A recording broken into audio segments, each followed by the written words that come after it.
بسم الله الرحمن الرحیم. مونږه مختلف چې کوم د string built in function دي دا سٹارټ کړي وو. مختلف قسم اوسه پرې مونږ تقریبا 15 to 18 16 پورې مختلف پروګرامینګ اگزامپل باندې مونږ مختلف ویریشن د built in function یا مختلف چې کومې مونږ سره یوز کیسز دي په مختلف پروګرامینګ کې مونږ وکتل. یې مونږ سره د string کلاس یو built in function دی 8. نو مونږ راځي چې وکړو چې د 8 مونږ یوز څرنګه کړی شو. نورمالي 8 چې کوم فنکشن دی دا مونږ سره ریټرن کوي د یو سپیسیفیک فرست اکرنس لیفت ټو رائټ اکرنس چې کوم ورډ وي یا مطلب کریکټر وي چې په یو سپیسیفیک انډکس مونږ ولویر کو نو چې په انډکس باندې کوم کریکټر راځي دا مونږ سره ریټرن کوي هغه سپیسیفیک کریکټر. فار ایگزامپل دلته ما ولیکلو چې په دغه 8 کې 5 نو په 5 انډکس باندې ریټرن کوي مونږ سره یو سپیسیفیک کریکټر چې کومې مونږ سره اوس دا ممکن دی چې دا مطلب که نان پرنټیبل کریکټر وي نو سپیس کا په واضح ټینګ کې په دغه لوکیشن باندې راغلو. دلته که مطلب پرنټیبل کریکټر وو نو هغه سپیسیفیک چې کوم انډکس نمبر وي د هغه انډکس نمبر نه مونږ سره څه شی ریټرن کوي هغه کریکټر یې مونږ سره ریټرن کوي. که دا کریکټر یې مونږ سره څه و دا کریکټر یې مونږ سره پرنټیبل و. فار ایگزامپل دلته ګوره ما په دغه پروګرام کې د دغه چې کوم د 8 فنکشن دی د دغه د ډیمونسټریټ کېدو دپاره د کریکټر د سټرنګ یو آبجیکټ جوړ کړلو هغه اس مونږ سره اس په نامه باندې دی. دلته مونږ څه وکړو دا مونږ انیشلایز کړو د کمپیوټر نه. اوس دلته زه غواړم چې زه ډیمونسټریټ کړم مطلب دا چې په دغه لوکیشن انډکس دا اوس که مونږ وکړو دا ګوره 0 انډکس دی که دا مونږ وکړو دا فرست انډکس دی دا مونږ سره سیکنډ انډکس دی ایم. نو دلته ګورو چې آیا په دغه سیکنډ انډکس باندې چې دا کوم ایم دی دا ریټرن کیږي که نه ریټرن کیږي.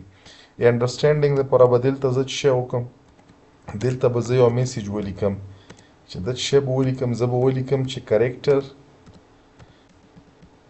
ایټ انډکس او هغه کوم انډکس نمبر چې کومې مونږ سره دی نو به زه دلته څه شی وکړم هغه انډکس نمبر به هم ولیکم. دلته فار ایگزامپل ما سره څه شی دی انډکس نمبر مونږ څه شی ور کړی دی 2 مې ور کړی نو په 2 انډکس باندې چې کوم کریکټر وي هغه کریکټر به مونږ سره پرنټ کړي. زه به دا کمپایل کم کمپایلیشن نه بعد به زه څه شی وکړم دا به رن کم. چې رن مې کړلو نو مونږ سره په دغه سټرنګ کې په سیکنډ نمبر انډکس باندې چې کوم کریکټر و آی مونږ سره ایم و نو دا ایم یې مونږ سره ریټرن کړو.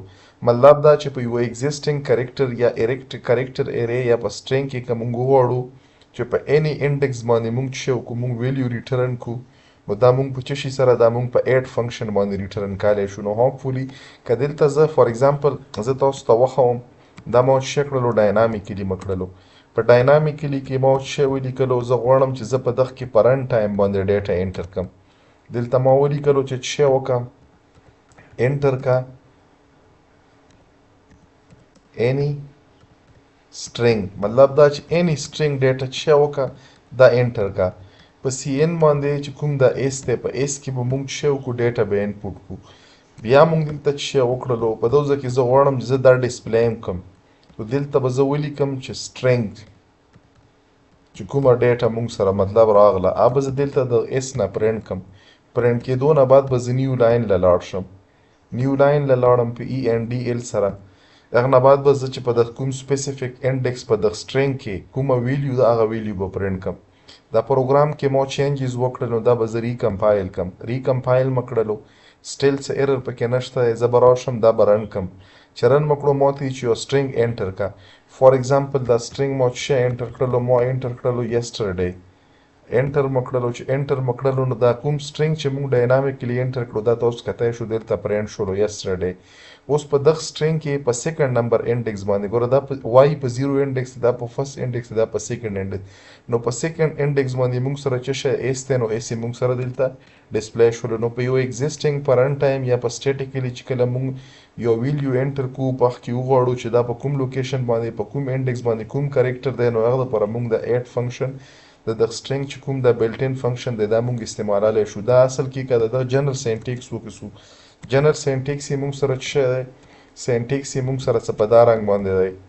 سینټیکس یې نارملي د دغه فنکشن یې مونږ سره دا کال کېږي د آبجیکټ چې کوم د سټرنګ آبجیکټ دی په ډاټ اپریټر سره دا 8 فنکشن به ولیکې او دلته به څه وکړي دلته به پکې ولیکې انډکس نمبر چې کوم یو انډکس نمبر ورکړي نو د اومغ انډیکس نمبر نه به تاله څه راخلي، تاله به کرکټر راخلي. نو هوپفولي چې دا به تاسو ته کلیر وي. که تاسو ته پته لګي او تاسو په پیګو او په دغه پروګرام کې تاسو ته څه فایده رسیدلی وي، نو بیا تاسو په خپل کمنټس کې ولیکئ چې موږ په پوه شو، موږ ته دا فایده ورسېده. دویمه خبره ده چې کایندلی دا ویډیوګانې تاسو لږ شیر کوو چې ډیرو خلکو ته ورسیږي، چې فایده ورته وشي. ریپوسټ کوئ، شیر کوئ، کمنټس پکې لایک په ورکوئ چې موږ په دغه سره موټیویټ کیږو. جزاک الله خیره.